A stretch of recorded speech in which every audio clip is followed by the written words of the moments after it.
Hello and welcome to VRCana, a roleplay adventure. I am your host, Danny K. With me for a bonus episode, we have Mr. Green. Green, how are you doing today? I am doing fantastic. I'm here and I'm ready to play some D&D, some like little one-on-one D&D. Little Let's go. mano, a little loving, touching, squeezing. I don't know what you just said. Ooh woo. Ooh woo. Ooh woo. So, we are going to do this a little bit differently. I don't have anything actually planned. And so the plan, I'm going to adjust my my camera here just a little bit here. I didn't realize how far off it was.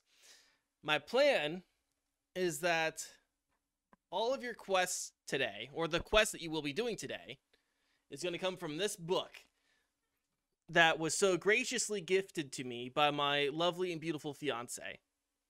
So that is the plan. This is the Game Master's Book of Random Encounters by Jeff Ashworth. Oh, Jeffrey. Oh, Jeffrey. Oh, Jeffrey. You know, ironically, hold on. Give me 1 second. Do you, in fact, say it is this book? No, that looks like the Game Master's Book of Puzzles, Traps, and Dungeons by Jeff Ashworth. Oh. Forward by Jim Davis and Jonathan Pruitt. Oh, I know those guys. Plus those are Web DM. Ah. And plus 3 one-shot adventures. Hell yeah. Yeah. This comes with courtesy. Oh, sorry. Go ahead. I was gonna say courtesy of Danny's imaginary girlfriend. Oh, fiance now. That's right. I proposed to my imaginary girlfriend. She's now my imaginary fiance. But yeah, this is 500 customizable maps, tables, and story hooks to create 5th edition RPG adventures on demand. And eventually, WotC is gonna be coming for it. So, let's just lay out something here that's happening. Echo sits looking at his... Let me start that again. Echo sits looking at his Mount Shop page. Specifically, he's looking at a listing for Billy the Goat, who sits in an idle animation. Occasionally, Billy bends his head over to a pile of hay and starts to nibble on it. The price for Billy is 45 quest points, and currently, Echo sits at 35 quest points. All Echo has to do is one more quest and he can finally afford to buy Billy the Goat. Explain to us the level of desire Echo has for this goat. Okay, so going back all the way to session 1, Echo encountered Billy the Goat in the opening quest line with the ragtag team. They all wanted to subdue them in different ways, but the Echo, being the kind, sweet soul that he is, wanted to essentially approach Billy and just calm him with his animal whispering skills. So ever since then, he's had a great connection with Billy, and always wanted to have Billy as a companion, because Echo sees people, or sees animals, more approachable and easier going than dealing with people. So yeah. So definitely something on his list. Echo just has that one more quest. And for these quest points, they're pretty randomized. They're procedurally generated. So I'm going to have you roll me 1d10. Okay. Sounds awful. Roll 1d10. And I got a 6. I don't know if that's pulling up on 20. All right. I'm actually not seeing roll 20 right now. That's okay. We'll get to that point when we get to it. So, this is from page 110 of the book. I'm using the appetizers table. Number 6. 2 brothers have put a hit out on one another in order to lay full claim to their father's inheritance. The current bid is 85, though you may be able to play them off of each other to tune of 200 gold. Or you could play mediator and not kill either of them. But these are entirely NPCs. They are not actual players, so you're not actually worried about murder here in Cosmos of Conflict. But that is the randomized quest that you have been generated. Okay. How would Echo start approaching a quest like this? Okay.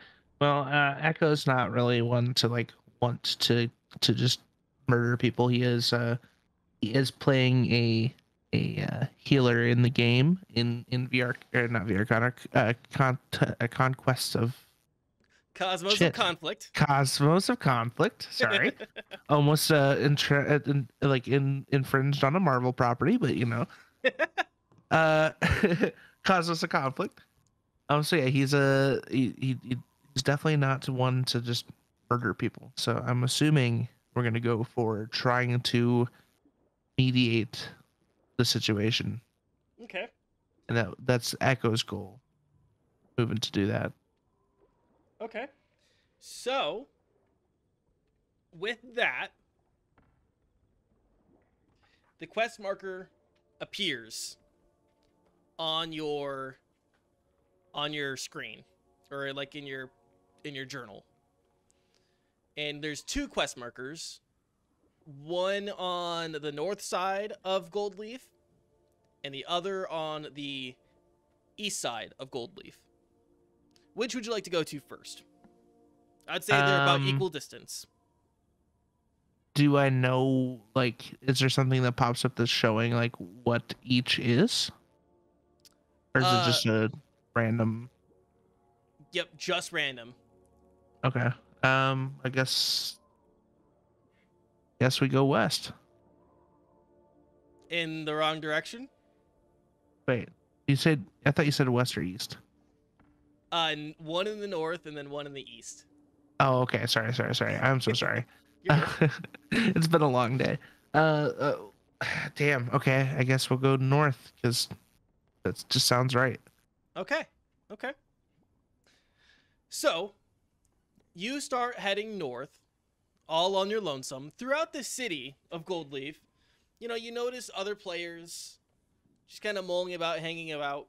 I'm going to say this is pretty much directly after the events of the previous session. This is right after the brink of war that happened over the cubic gate. And the fact that I have a cubic gate that can take me anywhere I please. I like that. Okay. Yes, you do have access to a cubic gate that will take you anywhere on the map. So people are kind of, you notice that people do kind of look at you. You and the group, who we still have not found a name for. By the way, check it out. Check out our Twitter, because we will be running a poll for the group name. It'll probably be over by now, but when this goes up. But yes, there is, like, people are noticing you. You and your group have, especially you being such a mediator, preventing a war. You have some notoriety now, and people do take notice of you. How does that make Echo feel?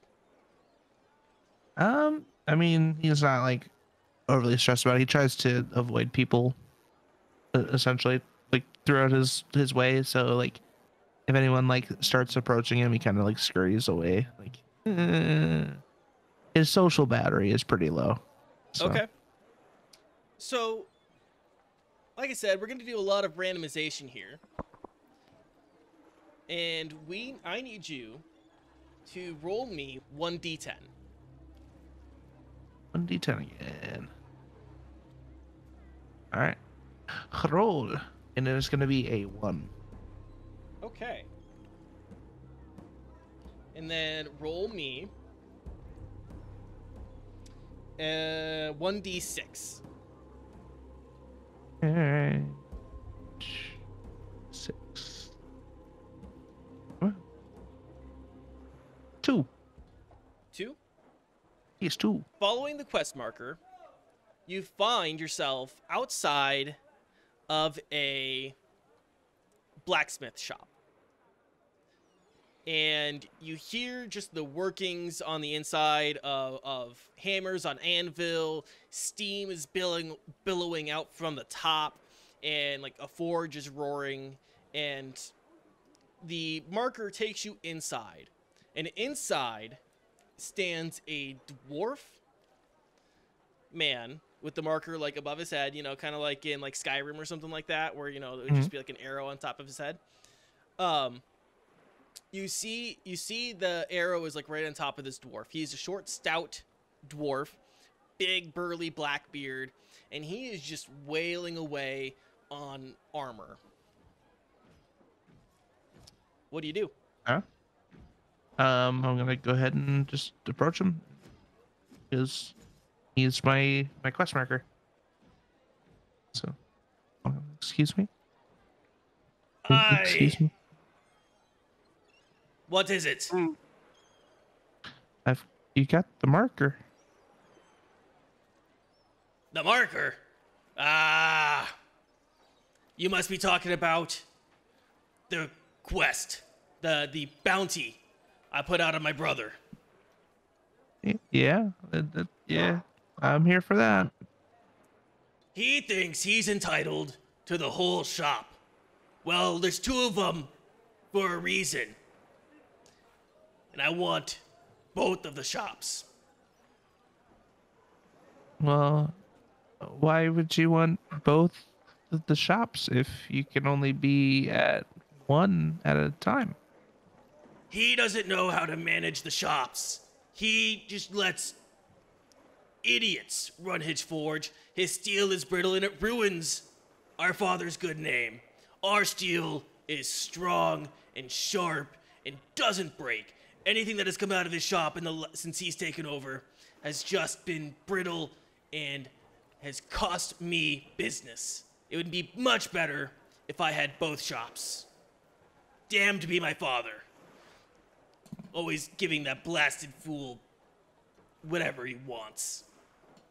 Have you thought about teaching him how to run the shop? We're dwarves.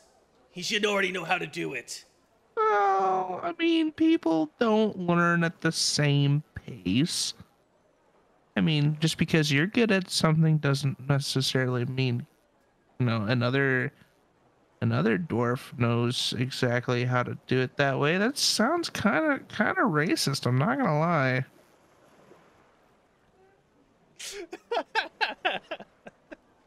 Saying. Are you gonna be trying to teach an NPC How to not be racist? a programmed NPC? Kinda shame on the programmer, I guess.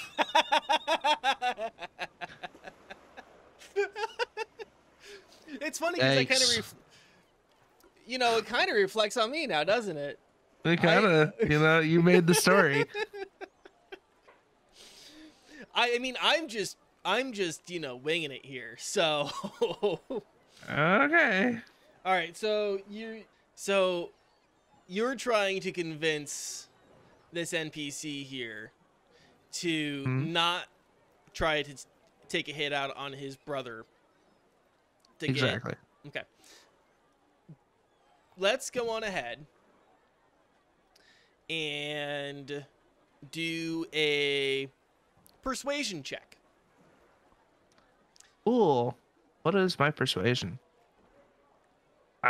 Shoot. Persuasion. Ooh, I've got proficiency in that, so I roll at advantage for persuasion. Okay. This is an FYI. 18 for my first roll. Now give me a second. I might nat 20. I did not. My second roll was 8. So an 18. Does that hit? I suppose I don't have to kill him, but I still want the shop. I want you. Can you go over there and make him an offer for me?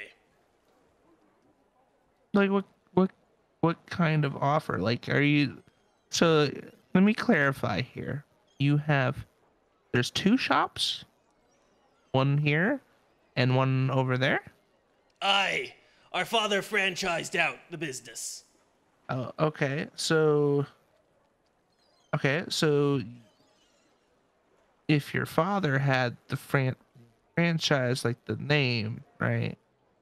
So technically both of you have claim to that. Can't you just split it 50-50 and like love your brother and partner up? You know, like, Now you're sounding a lot like my father and what he said in his will. well, you know, if there's a will, I mean, we usually have to follow what the will says without being a dick about it. What do you think about that? Like, I mean, I can go talk to him, you know, about like, hey, this is what your brother said, right? But I think you should be a little bit more fair to your brother.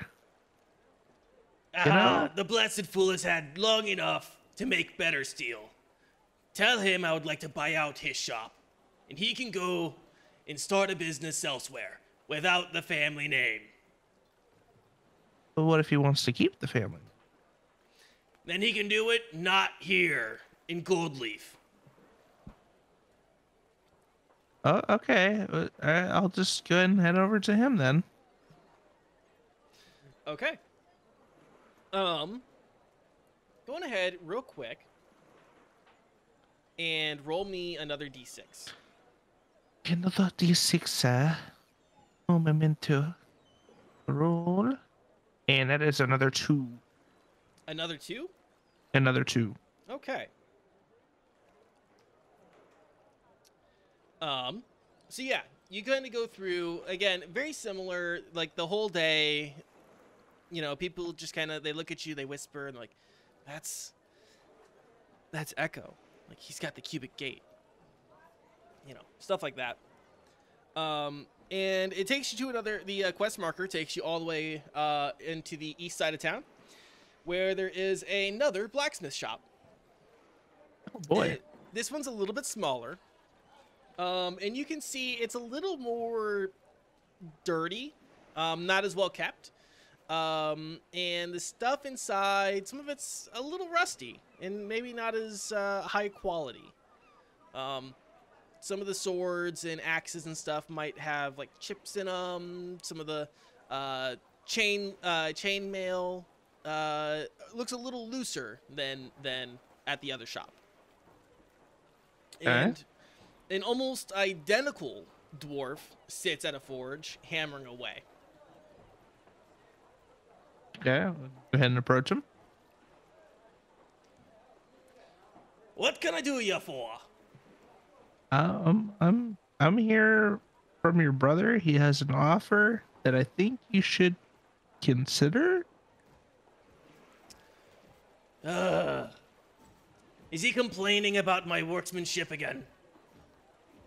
I mean, to be fair, I can see now some of the possible discrepancies within your work, but that's neither here nor there. He wants to offer to buy you out of your share. My brother wants to take my shop, the one that my father left us. Your discrepancies. Look at the steel that I have to work with.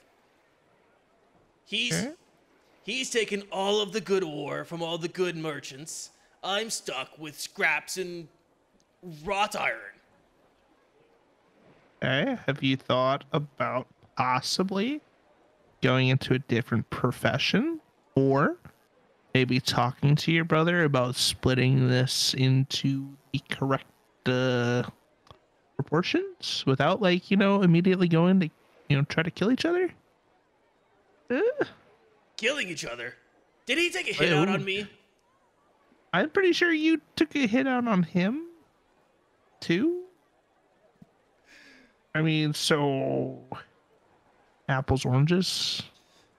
I mean, yes, but I didn't expect him to do the same. Okay, that's kind of hypocritical, dude. Like, you know, y'all could learn something about like maybe like talking to each other, um, maybe like having like a family reunion every once in a while.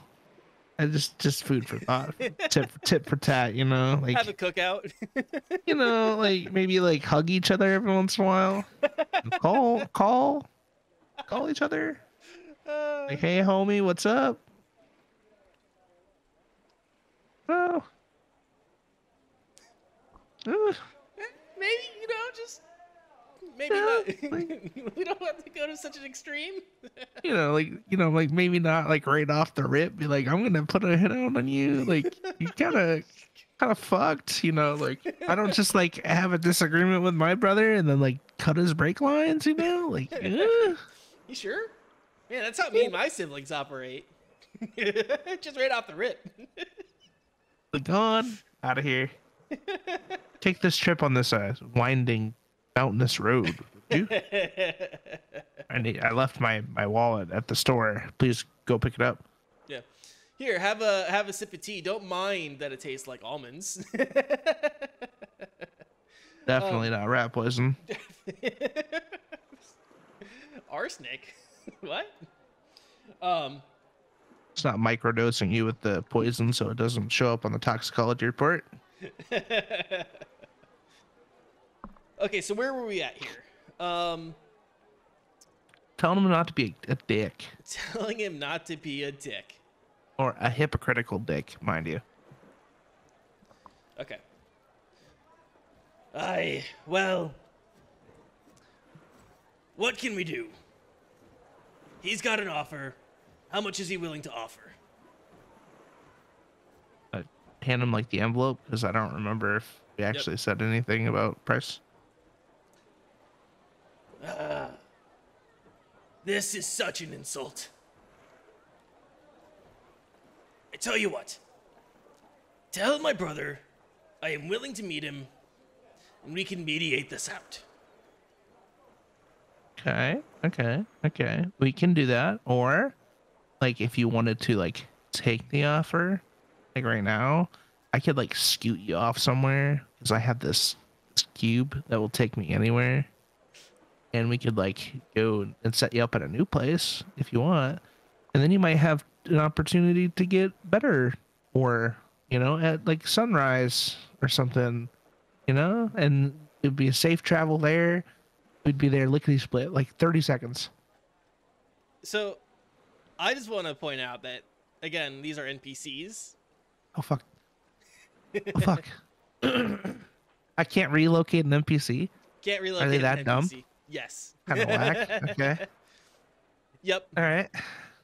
Well, then that's void. All right. I guess we're mediating with the brothers. Okay. So, a new quest marker pops up, and it is an inn.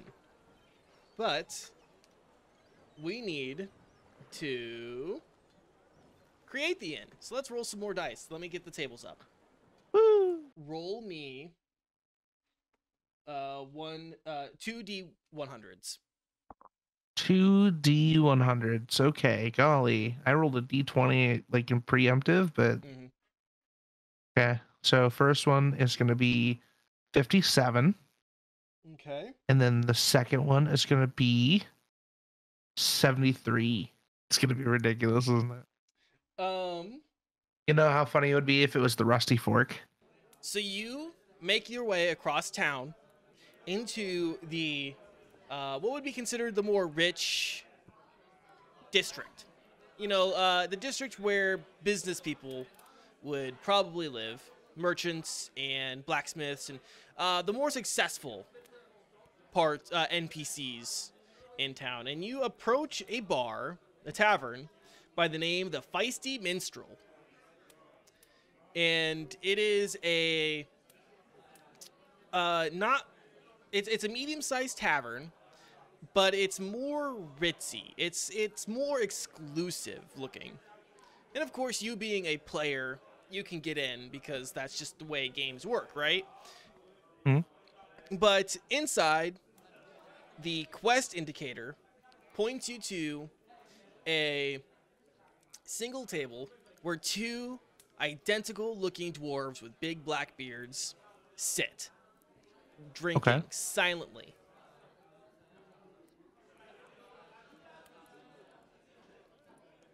Okay. So do I go up to one? Can I talk to one? What do you What's do? going on? Yeah. Can I I guess just go talk, like, I'm assuming the dwarves are the ones I need to talk to? Yes. Okay. Then yeah, I'm just gonna go ahead and approach and be like, hey, we ready to get this out of the way? I guess. So the first one that you spoke to looks at you and says, I can't believe he did not take the offer, but here we are. Let's begin this dealing. Okay, because yeah, it sounded like it was kind of a poor deal. So yeah, I think we should probably, you two should work it out. And I'm just here to make sure y'all don't like kill each other, because that would not be very great.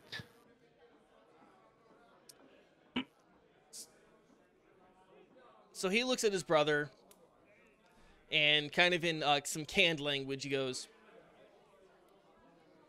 so what's it gonna take for ye to get out of the business and stop ruining mine? And the other one kind of looks and says, a whole hell of a lot more than 5 gold, you stingy little bastard. And from there, it kind of devolves into shouting. And you can't really tell what they're saying. They're just kind of yelling. It's kind of all garbled. And, like, not intelligible. And their accents just get heavier and thicker the more they yell. Okay, so can I attempt to essentially intimidate? Okay, so hear me out. Can I intimidate them with thaumaturgy? Thaumaturgy. I'm Yeah. horrible pronouncing that one. Can I, if I use thaumaturgy to intimidate them, do I get advantage? I'm not gonna. Do you usually get intimidation at at advantage or not? I don't know. That's why I'm asking you. Because Um. I want to like flap the fucking building and like raise my voice louder than the inn can be. Okay. Um. Sure. Cool. All right, so I'm gonna do it. Okay. Let me double check with. Okay, I don't have to like actually like roll anything for thaumaturgy. Okay, so can I just like roll intimidation then? Yep. Just roll your intimidation. Okay. Well, it was a nat 20, so I mean I can roll again for another nat 20. Let's go ahead and do that. And then that's fucking natural one. What the hell? Okay. So yeah, I mean, if you're giving me advantage, then Mm-hmm. nat 20. Yeah. So you well, describe how this works. And Yeah. what you So say. like, I'll just like essentially slam my stick down, and almost like very Gandalfy, and just like, just quiet, but like I'm not very loud. Like you can tell the demeanor of Echo's voice is like not like scary at all or like intimidating. It's just louder than it normally would be. It's just like Mm. quiet, and then like the fucking doors and shit fly open, and the lights go out and stuff like that, and then they just like everything like settles back down, and the lights come back on, and the windows like kind of just slightly flap in the wind as he tries to get these two dwarves to stop screaming at each other. And it works, and they clam up. Go. Okay. I would like to extend the intimidation of them like working the shit out, if I could, and then like just like being so afraid of me to like coming to an agreement. Because I just want Billy, goddammit. And Echo is in a hurry because he has like a whole armor set that he wants to pick out. And just he wants to go to town. He wants to have his Billy by his side. So the first one looks to his brother and kind of sheepishly, I guess it wasn't exactly fair. I suppose I can bring the price up a little bit. How does 500 gold sound?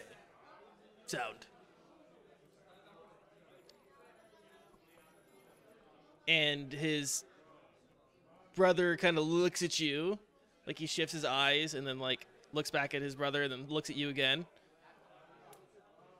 I guess it's okay. Damn, Skippy.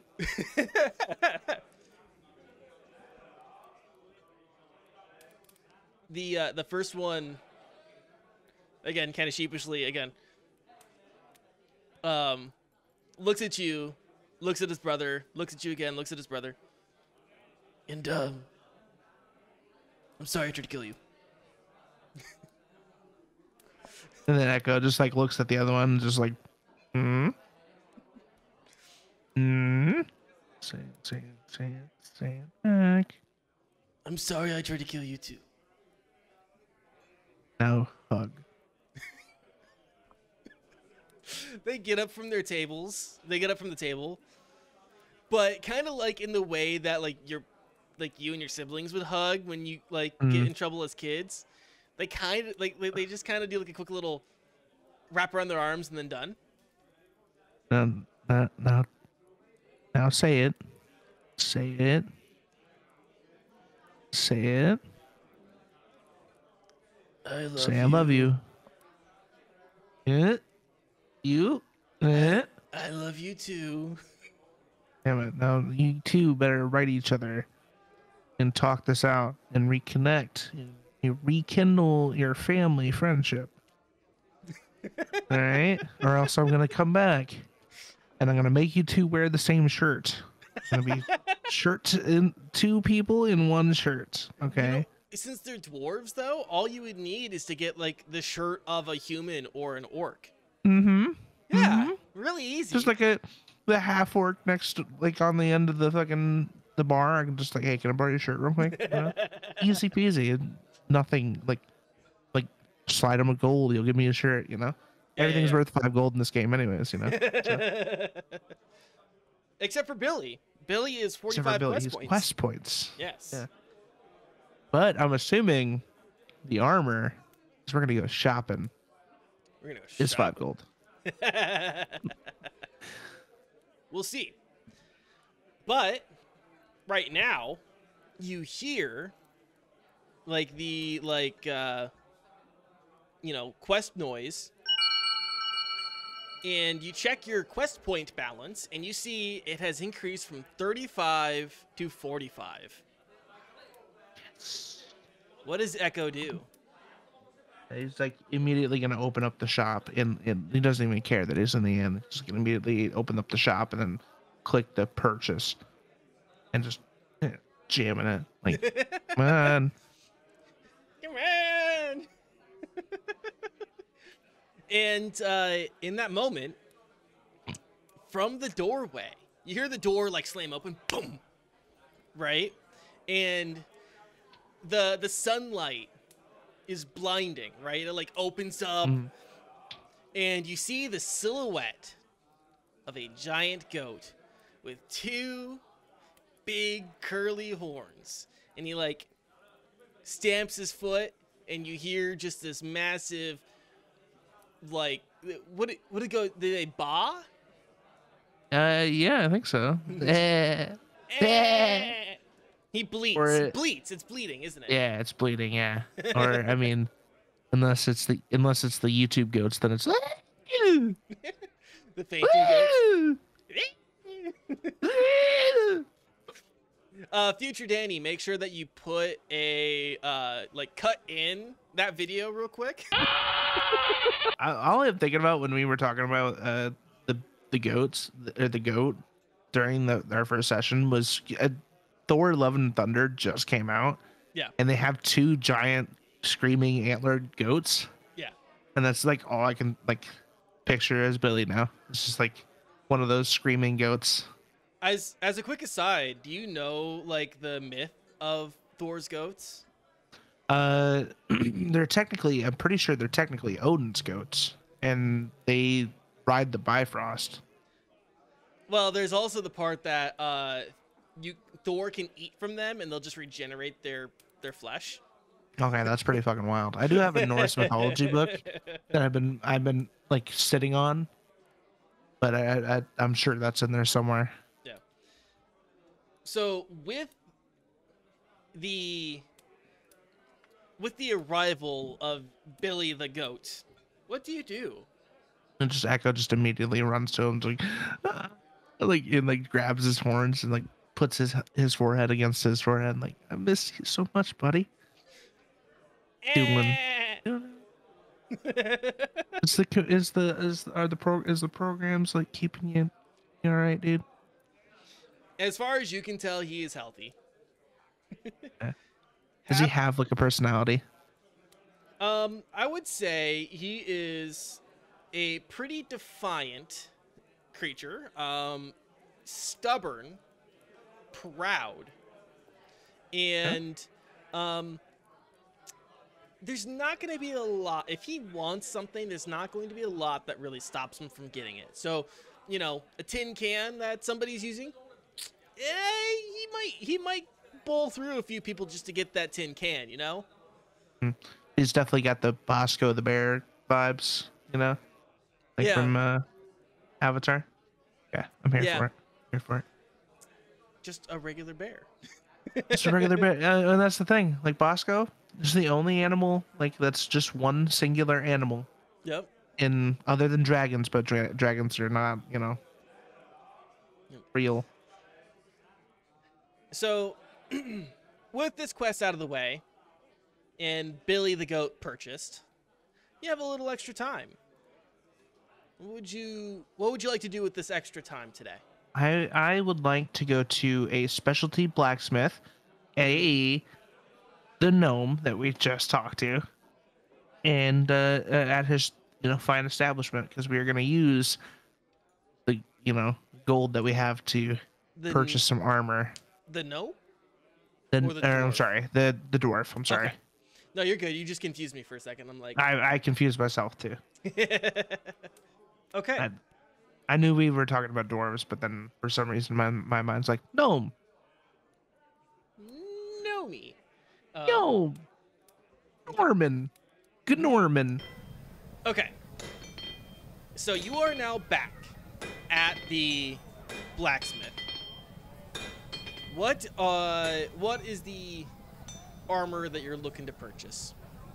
Essentially, I want to get a custom armor, like essentially like a chest plate, like a frontal chest plate for Billy, and maybe something like sick, like to go on his like forehead between his horns, so he just has like a little bit more of a chance of not like getting hurt in combat. Okay. To possibly get this NPC to like custom make a chest piece for him, if that is possible. Maybe bump up his like AC like 1 or 2, Like, yeah. So what kind of goat would you say Billy is? I'm gonna give you the choice here. Like, I feel like Billy is one of those like mountain goats, like where like he's definitely got like big, massive, spirally horns, right? But then like he almost has like a mane-esque thing to him, and then like just stout, big, like built, muscular, just monster. I'm gonna send you a photo here and tell me if this would be accurate. No.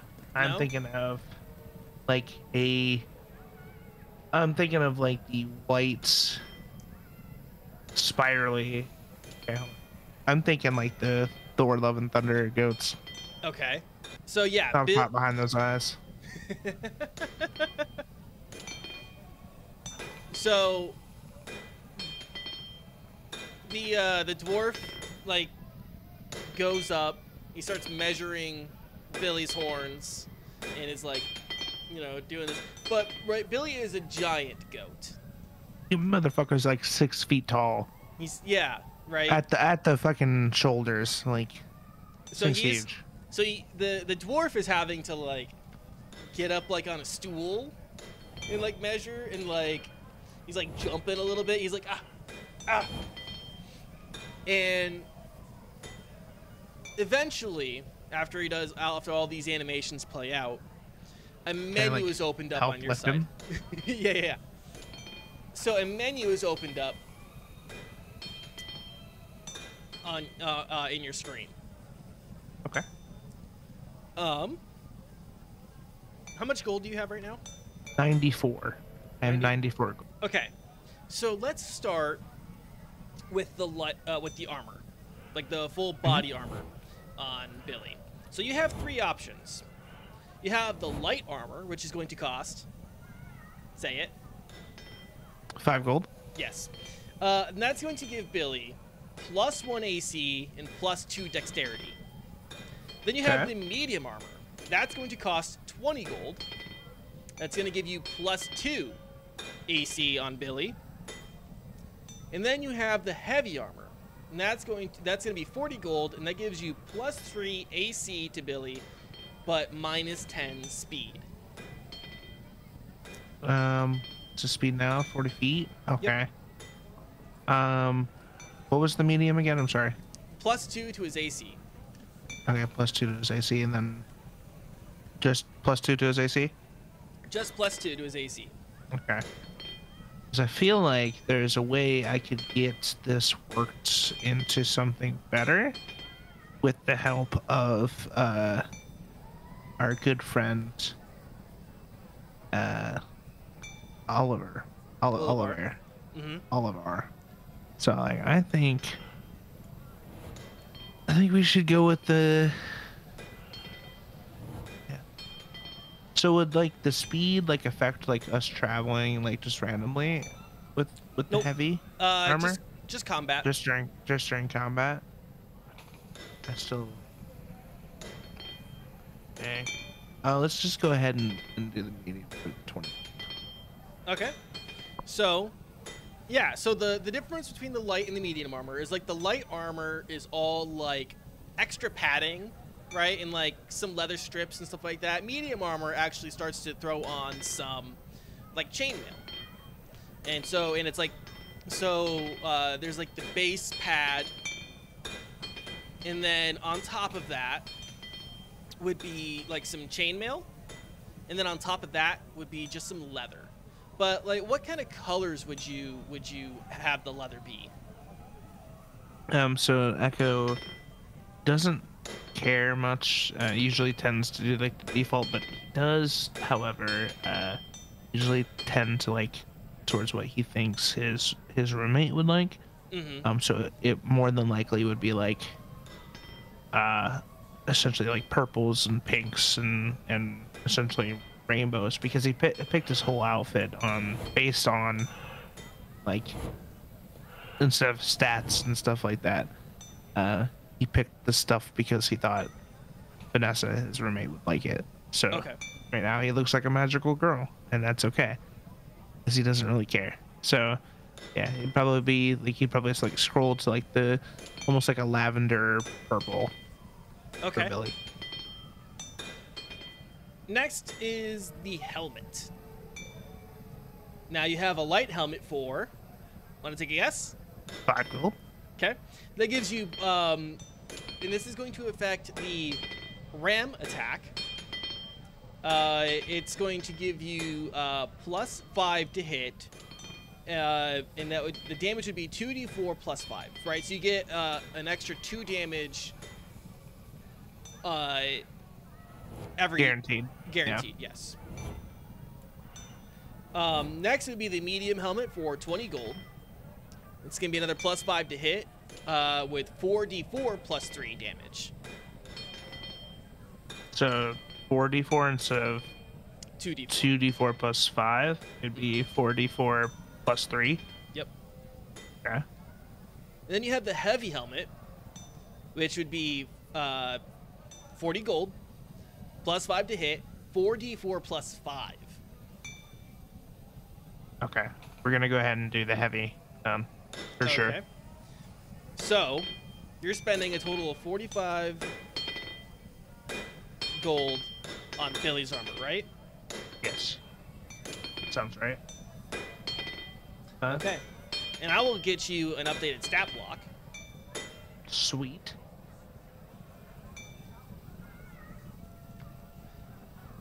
Right after the session. And so there are like a few options here for the heavy helmet. Mm-hmm. But like the big thing is like he gets like a metallic skull cap. Mm-hmm. Right? What kind of color? Oh, and I will say like around his neck is like some plates. Right? Yeah. So, you know, you can't get like just shanked in the neck without something protecting it, right? Yeah. So does that technically increase his AC too? I'm gonna say no. That's Wow. That's He's not, gonna protect him from not getting shanked. Doesn't increase his armor class. It's aesthetic. It's like when you play Mordhau. I've been playing a lot of Mordhau lately, but right, it's like you can add sleeves and pauldrons and stuff to your look, but it doesn't affect your actual armor rating. Nice. Yeah. So yeah, it's like what kind of color would the trim be? Would you go with the same pinks and stuff? Yeah. I would say it's probably just the same lavender, purple. Okay. And then he also, with his horns, right? They're kind of like these big curly things. He insets some stones. So like he forms like some metal around his horns. Yeah. And then like he studs the horns. So there's like it's like a club, right? Like where you know like those clubs that have like studs in them. Hmm. That's kind of what it looks like. He has like studs in his horns now. What color would you put in there? They would just be assorted like random RGB. And then he takes care, because you know goat's horns are always growing, right? So he takes care to trim off the tip of the horn, and he sets some gems into the horn. So when you look at Billy head on either side, he has 2 gems. What gems would you put in there? Do I have a choice of like what the gems are? Like, are they precious stones or what? For aesthetic purposes, yes. Because they're not something like in the game that you would like be able to like pry out and sell. This is like getting a skin in the video game. Well, I was thinking more of like pry out and use as a for revivify. Oh, so I couldn't throw like a diamond on it. No, these would be of no use to you. It's purely aesthetic. Purely aesthetic. Okay, then it would probably just be like, you know, just purple, like amethyst. Neon, like an amethyst and like a moss agate, like neon greenish color stone. So, Billy is now tricked out in pinks and purples with gemstones and studs, and he also has a saddle, because I'm pretty sure a giant goat is a large beast, which means a medium creature such as yourself can ride it. Hell yeah. And you walk away from the shop. Fuck yeah. And you now have Billy the goat riding off into the sunset. What does Echo do? Like a Clint Eastwood movie. He's just gonna, he's just gonna ride off to the villa to show everyone his uh new comrade in arms, Billy the goat. Excellent. And I think that's going to end our bonus episode today. Hell yeah! Nice. No bloodshed. No My violence. God, I love him. Well, I mean, I have to stay the character. I can't just be a murder hobo. No Echo's bloodshed. a kind soul. And you get away with a mount too. Sheesh. Sheesh. And kind of a custom mount too. Ain't nobody got a mountain like you. Ain't nobody got a fucking 8-foot tall billy goat. Has like a buku damage. Yeah. You know what we need to do is we need to talk to Jezza about getting some art made for Billy the Goat. Fuck yeah. So like, let me math here. 16. He can do 21 points of damage max, like in just one turn. Plus he has his charge. Which, does that affect anything? Because he has the. Oh wait, no. The goat moves at least 20 feet straight toward an enemy, then hits it with a ram attack on the same turn. The target takes an extra 5. Jesus Christ. Extra 5 or 2d4 bludgeoning damage, I think. Extra 5. Well, it says extra 5. Then it says in parentheses 2d4. So I think it's dealer's maybe DM's choice on that. Yeah, it would be, you'd roll an extra 2d4. Okay. And then it says if the target is a creature, it must succeed on a DC 13 strength saving throw or be knocked prone too. So Billy is fucking disgusting. Yeah. So we're going to see how all that works out. I have some interesting challenges for you guys coming up, so I am curious to see how Billy affects combat for you all. But oh, he's gonna be great. I think that's he's a beautiful baby boy. I love him. He's gonna do great. He's gonna do great things. But I think that's gonna do it for us today. All right. Thank you for watching and listening to VRCana. I am your host and DM, Danny K. I am joined by Mr. Green Elite. Green, thank you for joining me. You are more than welcome. It was a blast. Can't wait to continue on the story. Yes, the next sessions are going to be very fun. I have some amazing combat planned and some real emotional, hard-hitting stories for you all. But thank you for watching and listening to VRCana, a roleplay adventure.